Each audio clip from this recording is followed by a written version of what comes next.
আসসালামু আলাইকুম রহমতুল্লাহ। প্রিয় দর্শক, ইয়া মুক্তাদিরু পরে যার দিকে তাকিয়ে পড়বেন সেই আপনার পাগল হয়ে যাবে, সে আপনার বাধ্য হয়ে যাবে।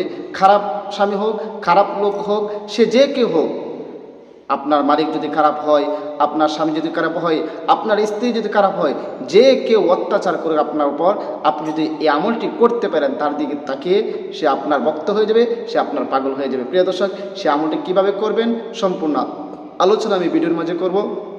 তবে ভিডিওটি শুরু করার আগে আপনাদের কাছে একটা রিকোয়েস্ট, যারা আমার চ্যানেলের মধ্যে নতুন আছেন অবশ্যই চ্যানেলটি সাবস্ক্রাইব করে পাশে থাকা বেল আইকনটি বাজিয়ে দেবেন। প্রিয় দর্শক, মহান আল্লাহ পাক রব্বুল আলামিন পবিত্র কুরআনের মধ্যে বলেছেন, ওয়ালিল্লাহিল আসমাউল হুসনা, যে আল্লাহ পাক রব্বুল আলামিনের অনেক সুন্দর সুন্দর নাম রয়েছে, ফাদউহু বিহা, তোমরা ওই নাম দ্বারা তাকে ডাকো। সুতরাং আল্লাহ পাক রব্বুল আলামিনের 99টি সিফতি নাম আছে। এই 99টি সিফতি নামের মধ্যে একটি নাম হচ্ছে আল মুক্তাদিরু বা ইয়া মুক্তাদিরু। এটা আল্লাহ পাক রব্বুল আলামিনের সিফতি নাম। আল্লাহ পাক রব্বুল আলামিন পবিত্র কোরআনের আরেক আয়াতের মধ্যে বলেছেন, উদউনি আস্তাজিব লাকুম, তোমরা আমাকে ডাকো, আমি তোমাদের ডাকে সাড়া দিব। আমরা যদি আল্লাহকে ডাকার মতো ডাকতে পারি, আল্লাহ পাক রব্বুল আলামিন আমাদেরকে সাড়া দেবেন ইনশাল্লাহ। কিন্তু আমরা আসলে সঠিকভাবে ডাকি না, এই জন্য আমাদের ডাকে আল্লাহ সাড়া দেয় না। হ্যাঁ প্রিয় দর্শক, এটা এমন একটি আমল যে আমলের পাওয়ার, কার্যকারিতা সাথে সাথে পেয়ে যাবেন ইনশাআল্লাহ। আপনি ধৈর্য সহকারে ভিডিওটা দেখুন। প্রিয় দর্শক, আপনি যদি মনে করেন যে আপনার স্বামী অত্যাচারী হয়ে গেছে, আপনার স্বামী আপনার উপর অত্যাচার করে, আপনার মালিক আপনার উপর অত্যাচার করে, যে কেউ অত্যাচার করুক, আপনার যদি কোনো ভাই বিদেশ থেকে আপনার কপিল আপনার উপর অত্যাচার করে, মানে যে কেউ যদি আপনার উপর অত্যাচার করে, আপনার উপর জুলুম করে, শুধু আপনি এই আমলটি করবেন, সব ঠিক হয়ে যাবে ইনশাআল্লাহ।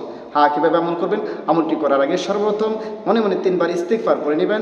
আস্তাগফিরুল্লাহ রাব্বি মিন কুল্লি যামবি ওয়া আতুবু ইলাইহি লা হাওলা ওয়ালা কুওয়াতা ইল্লা বিল্লাহি আলিয়্যিল আযীম। 3 বার ইস্তিগফার এবং 3 বার দুরূদ শরীফ পড়ে নেবেন। যে কোনো দুরূদ শরীফ পড়েন, আল্লাহুম্মা সাল্লি আলা মুহাম্মাদি ওয়া আলা আলি মুহাম্মাদ কামা সাল্লাইতা আলা ইব্রাহিম ওয়া আলা আলি ইব্রাহিম ইন্নাকা হামিদুম মাজিদ। আল্লাহুম্মা বারিক আলা মুহাম্মাদি ওয়া আলা আলি মুহাম্মাদ কামা বারাকতা আলা ইব্রাহিম ওয়া আলা আলি ইব্রাহিম ইন্নাকা হামিদুম মাজিদ। এরকমভাবে 3 বার ইস্তিগফার এবং 3 বার দুরূদ শরীফ পড়ে আপনি পড়বেন। ইয়া মুক্তাদিরু ইয়া মুক্তাদিরু ইয়া মুক্তাদিরু ইয়া মুক্তাদিরু ইয়া মুক্তাদিরু ইয়া মুক্তাদিরু ইয়া মুক্তাদিরু, গনে গনে আপনি 11 বার পড়বেন। 11 বার এরকমভাবে পড়ে এরপরে তার চেহারার দিকে তাকিয়ে পড়বেন, স্বামীর চেহারার দিকে তাকিয়ে পড়বেন, যে আপনার উপর জুলুম করে তার চেহারার দিকে তাকিয়ে ইয়া মুক্তাদিরু 11 বার পড়বেন।